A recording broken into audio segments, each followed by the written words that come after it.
Manhattan District Attorney Alvin Bragg must decide whether to pursue a lesser charge in a high-profile case. Early this month, a judge dismissed a murder indictment against a Manhattan nurse on the Upper West Side, accused of killing her husband. She says it was self-defense. For the first time, we're hearing from the brother of the man who was killed.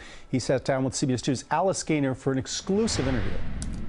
Steve Murray is angry and frustrated. If Tracy is innocent of the charges, then let a jury decide that. His brother James was killed in March 2020 after his wife, Tracy McCarter, stabbed him, she says, in self-defense. According to court documents, Murray showed up drunk to McCarter's Upper West Side apartment demanding money. A neighbor heard yelling. McCarter, a registered nurse, was found trying to render aid. Court documents give conflicting versions of what happened. One account says Murray pushed McCarter, and because she was fearful he'd put her in a headlock, she grabbed a knife and put it at his neck. When he got closer, she stabbed him. Another says she held the knife at her waist to keep him away, but he fell forward onto the knife and was accidentally stabbed. The medical examiner did not believe his injuries were consistent with an accident. Unfortunately, he had a problem with alcoholism. Murray says his brother was in and out of rehab. Could your brother get violent when he had been drinking a lot? He had that potential. She's maintained this whole time. She's a domestic violence survivor, and she was merely protecting herself. I'm not going to speculate about exactly what happened that night. All I can do is refer back to the evidence that's at hand that doesn't support her version of events. It just doesn't. McCarter was indicted for murder. It seems from our perspective that he came into office with a bias against his case. While campaigning for Manhattan DA in September 2020, Alvin Bragg tweeted, "I stand with Tracy. Prosecuting a domestic violence survivor who acted in self-defense is unjust." Once DA, Bragg proposed a plea deal. A judge said it was illegal.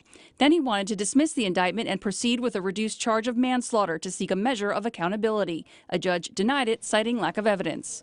Her supporters were furious and delivered a petition to his office asking him to drop the charges. Last month, he told the judge he would not prosecute McCarter on the murder charge because he had reasonable doubt about her guilt. In a written decision, the judge dismissed the murder indictment because of the district attorney's unwillingness to proceed, also noting his perplexing and conflicting signals in prosecuting the case, and writing the defendant may be the victim of serious domestic violence and justified, but sufficient questions of facts surround this case, crying out for the opportunity to be answered at a trial.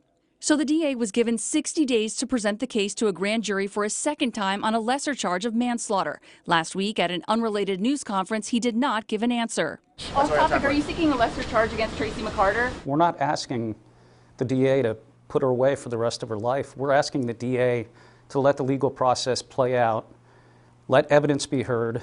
So if a jury found her not guilty, you'd be okay with that verdict?